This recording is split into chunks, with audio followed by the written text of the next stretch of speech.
Tout le monde te dit filme-toi pour progresser, mais si tu te filmes juste pour poster sur Instagram ou pour te regarder le soir dans ton lit, clairement ça te fera pas avancer. Aujourd'hui, je vais te montrer ma méthode pour utiliser tes vidéos comme un vrai outil d'analyse et enfin gagner des kilos sur ton total. On a tous déjà vécu ça. Tu fais un mouvement, une traction, un muscle-up, un dips, un squat, t'as l'impression d'avoir fait la meilleure rep de ta vie. Pourtant, en regardant la vidéo, tu te rends compte que ta trajectoire était pas ouf, ou t'étais vraiment très mal positionné.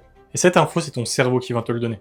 Parce que tout ce qu'il va chercher à faire, c'est à optimiser la performance, à aller plus vite, à être plus fort. Et il fait ça en adaptant les schémas moteurs, même si au final ça nuit à ta technique. Donc si t'es pas au standard, si tu respectes pas la technique qu'on voudrait que tu imposes, c'est ce genre de biais qui fait qu'en regardant la vidéo, tu peux te rendre compte qu'au final t'étais pas au standard alors que t'as l'impression d'avoir fait une rep magnifique. Et même si ton dips peut être plus rapide et sembler parfait, au final il peut y avoir énormément de dégradation technique parce que du coup t'as pas réussi à focus tous les points que tu devrais sur ton mouvement. Une étude sur des pratiquants de yoga a montré que tu peux bien plus améliorer ta technique juste en regardant tes vidéos.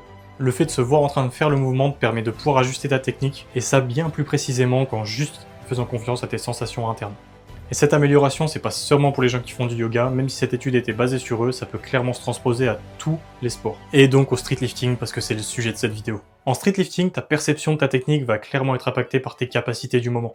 Et ça a un nom, c'est la théorie de l'Action Specific Perfection. Plus on réussit un geste, plus on a tendance à le voir techniquement comme propre. Donc tu peux avoir validé ton mouvement, que ce soit un dips, un squat, une traction, un muscle-up, et en regardant de plus près, tu peux te rendre compte de beaucoup d'erreurs que tu peux clairement pas voir si tu te filmes pas et que t'analyses pas tes vidéos. Et donc t'enterrer dans un schéma où tu fais des erreurs en boucle, et qu'au final tu n'arrives jamais à la régler. Je vais commencer par t'énumérer quelques erreurs qu'on fait très régulièrement quand on se filme. Le premier, ça va être de pas avoir de standard. Peu importe de quel standard on parle, tu dois avoir des standards d'entraînement clairs qui te permettent de juger ta progression de semaine en semaine. Si t'es jamais à la même amplitude, si t'as jamais le même setup, si tu respectes pas les mêmes principes d'entraînement en entraînement, tu peux pas savoir si tu progresses ou si tu crées des adaptations de séance en séance ou de mois en mois. Parce que si t'envoies un plus 10 kg sur ton format au dips mais que t'as enlevé 10 cm d'amplitude, c'est clairement pas la même chose. Une autre erreur, ça va être de filmer une seule série. Tu rates la vision globale de ta séance et tu peux surtout louper une série où tu peux avoir quelque chose d'intéressant à voir. Que ça soit positif ou négatif, mais en tout cas je te conseille de te filmer si tu le peux à chaque série, parce que si tu te sens bien sur un moment, c'est intéressant de voir qu'est-ce qui a pu varier d'une série à l'autre, trouver qu'est-ce qui a fait que tu t'es senti mieux, et ça visuellement tu peux t'en rendre compte, et ça peut être super intéressant. Pareil dans l'autre sens, s'il y a quelque chose de négatif, tu peux le voir plus facilement si tu as filmé toutes tes séries, plutôt que si tu termines ta série, que tu as oublié de filmer, et que tu te rends compte qu'il y a un truc qui allait pas, mais que du coup, tu peux pas savoir c'est quoi. Une autre erreur, ça va être de pas prendre de notes. Analyser c'est bien, mais tu dois savoir ce que tu dois faire à la prochaine séance, et si tu risques de l'oublier, note-le quelque part. Si t'as une bonne mémoire, ça peut pas poser de problème, mais ça coûte rien de le noter. En plus, tu pourras voir ce que t'as amélioré au fur et à mesure des mois, des séances, des années, et c'est super intéressant d'avoir un feedback sur son évolution technique. Une autre très grosse erreur, ça va être de pas choisir le bon angle. Sur tous tes mouvements, je te conseille d'avoir le point de départ le plus simple possible, qui va être de filmer du plan sagittal, donc de profil, sur tous tes mouvements. C'est là que tu auras le plus d'informations importantes comme ta trajectoire, ton amplitude, ton respect des standards. Et une fois que tout est ok à ce niveau-là, c'est le moment de changer d'angle et de pouvoir vérifier d'autres petites choses, comme ta transition muscle-up, vérifier que tes bras passent bien simultanément, ou même que t'as pas d'asymétrie sur les mouvements. C'est pour ça que c'est intéressant de varier les angles, et plus tu vas filmer de séries, plus tu pourras changer d'angle régulièrement et avoir un feedback sur tous ces points techniques. La dernière grosse erreur, elle est super importante, c'est d'identifier trop de points à travailler sur ta séance. Tu peux pas tout corriger d'un coup et on va marcher par ordre de priorité. La première chose, est-ce que ta technique est dangereuse pour toi? Si elle est pas dangereuse, on va passer au deuxième point, est-ce qu'elle est au standard? Et une fois que tu as vérifié qu'elle était pas dangereuse et que tu étais au standard, il va falloir regarder si elle est optimale. C'est là que ça devient intéressant. Exemple sur ton squat, si sur ta mise en place t'es super instable, t'es à deux doigts de tomber à chaque fois que tu te mets en place, bosse ça avant de penser à la position de ton bassin ou même à l'amplitude. Et on va passer au plus intéressant, ma méthode complète pour réussir à analyser ta vidéo de A à Z sans rien oublier. Cette méthode elle a un nom tout simple pour que tu puisses la retenir, elle va s'appeler SAFE. Cette méthode elle se base sur l'ordre chronologique, on va partir du début jusqu'à la fin de ta série et régler les problèmes dans l'ordre où ils arrivent. La première chose qu'on va régler c'est le S, le setup. C'est souvent le plus sous-coté, on a même tendance à le couper des vidéos, moi je te conseille de le garder parce que dans un premier temps et même par la suite c'est toujours intéressant de savoir si ton setup est optimal.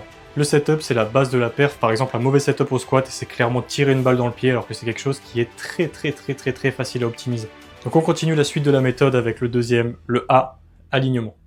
Là on va vérifier l'alignement et la posture de départ. Au même titre que le setup, ta position de départ elle doit être au standard, elle doit être efficace et elle doit te mettre dans les meilleures conditions pour démarrer ton lift. Et même si c'est souvent sous-coté, clairement c'est ultra important. Par exemple au dips ici on va vérifier que tu es en bonne position pour partir, protraction activée, dépression scapulaire en place, et vraiment prêt à performer.